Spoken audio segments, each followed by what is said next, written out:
नमस्कार। एक व्यक्ति था। इस व्यक्ति की ज्वाइनिंग एज ए टीचर हो गई। गांव में इसका स्कूल था। क्योंकि गांव के रास्ते प्रॉपर नहीं बने होते हैं, वहां जाने का कोई साधन नहीं होता, बस टाइम पर नहीं मिलती और बहुत ड्यूरेशन के बाद यहाँ पर बस आती हैं। तो ये व्यक्ति भी इन सब समस्याओं की वजह से कभी भी अपने स्कूल जो था वो समय पर नहीं पहुंच पाता था। डेली वो स्कूल के लिए लेट हो जाता। इस व्यक्ति ने कशमकश करके अपना पैसा जोड़ा और एक बाइक खरीदी। ये बाइक इसको बहुत प्रिय थी।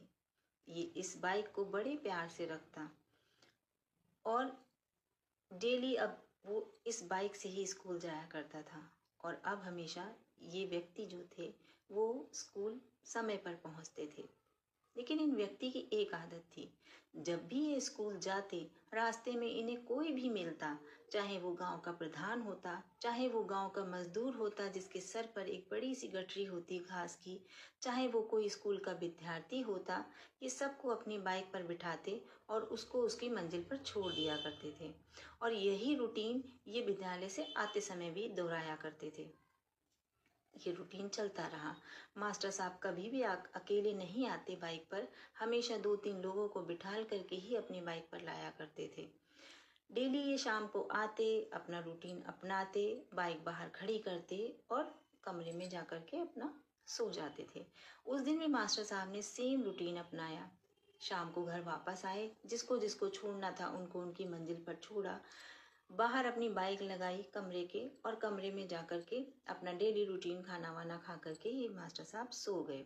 अगले दिन ये अपने स्कूल जाने के टाइम पर जैसे ही उठे और इन्होंने अपना गेट खोला, इनके पैरों के नीचे से जमीन खिसक गई, क्योंकि बाइक अपनी जगह पर आज नहीं थी। मास्टर साहब समझ चुके थे कि उनकी बाइक जो है चोरी हो चुकी है। मास्टर साहब बहुत परेशान हो गए और बहुत दुखी हो गए इस दुख से, क्योंकि वो समझ चुके थे कि अब वो स्कूल किसी हाल में समय पर नहीं पहुंच सकते हैं। तो उन्होंने ना जाने का निश्चय किया। दुखी मन से उन्होंने वापस कमरे का गेट लगाया और अपने कमरे में बैठ गए। मास्टर साहब को समझ में नहीं आ रहा था कि अगला कदम वो क्या उठाए। उधर वो जो चोर रात में बाइक लेकर के गया था, जैसे ही सुबह हुई वो पास ही के मैकेनिक के पास पहुंचा। उसने सोचा कि इस बाइक में थोड़ा बहुत पैसा लगा करके इस बाइक को मैं डबल रेट में बेचूंगा।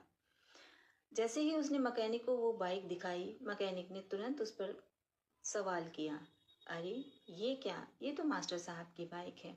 क्या आज मास्टर साहब नहीं आए हैं? क्या मास्टर साहब बीमार हैं? क्या आप मास्टर साहब के पड़ोसी हैं या उनके कोई दोस्त हैं, या आप उनसे बाइक उधार लेकर के आए हैं? चोर ने धीरे से हाँ में जवाब दिया और वहां से निकल गया। अब चोर घर की तरफ जा ही रहा था कि चोर ने सोचा, क्यों ना मैं रास्ते से राशन पानी लेता हुआ चलूं। चोर ने अपनी गाड़ी को एक राशन वाले की दुकान पर खड़ा किया। जैसे ही राशन वाले की नजर उस बाइक पर पड़ी, राशन वाले ने तुरंत बोला, अरे ये तो बाइक मास्टर साहब की है। मास्टर साहब को क्या हो गया? मास्टर साहब नहीं आए? क्या तुम मास्टर साहब के दोस्त हो? चोर ने फिर धीरे से हाँ बोला और वहां से राशन पानी लेकर के निकल गया। अब ये राशन पानी लेकर के जा ही रहा था कि रास्ते में जो भी बच्चे मिलते या जो भी व्यक्ति मिलता, वो तुरंत इनको रोकता और टोकता कि अरे भाई, ये तो बाइक मास्टर साहब की है। आज मास्टर साहब कहाँ हैं? क्या मास्टर साहब ने अपनी बाइक तुम्हें दे रखी है? चोर इन सब से परेशान हो चुका था। उसको ये रास्ता तय करना भी मुश्किल हो रहा था। चोर समझ चुका था कि वो किसी बड़ी दुविधा में फंस चुका है। उधर मास्टर साहब फिर निराश हो गए। पूरा दिन उनका बड़ी दिक्कत में बीता, बड़े दुखी थे वो, और रात में जाकर के वो सो गए। अगले दिन वो उठे, अब उनको स्कूल तो जाना ही था। अगले दिन वो बस के टाइम पर उठे कि आज वो बस से स्कूल जाएंगे, और तैयार होके वो अपने घर के बाहर निकले। और जैसे ही वो घर के बाहर निकले, ये क्या, मास्टर साहब की बाइक तो सामने खड़ी हुई थी। मास्टर साहब की खुशी का ठिकाना ना था। उन्होंने अपनी बाइक को देखा, जाकर के बाइक के पास खड़े हो गए और उसको बहुत प्यार से देखने लगे। जब उन्होंने बाइक को देखा तो उस बाइक पर एक चिट्ठी लगी हुई थी। उन्होंने उस चिट्ठी को निकाला, उसको पढ़ने लगे।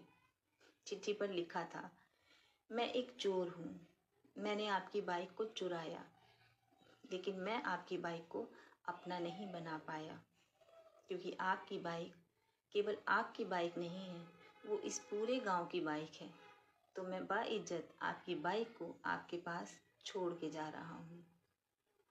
अपने किए पर मुझे बहुत बड़ा पछतावा है और उम्मीद करता हूँ आप जैसा सज्जन व्यक्ति मुझे माफ़ कर देगा। मास्टर साहब बहुत खुश हुए और अपनी बाइक को लेकर के विद्यालय चले गए। कहानी का सार ये कहता है कि जीवन में कभी भी आप अगर किसी के साथ अच्छाई करते हैं तो आपकी अच्छाई कभी भी व्यर्थ नहीं जाती। वो लौट कर किसी ना किसी रूप में सामने आती है।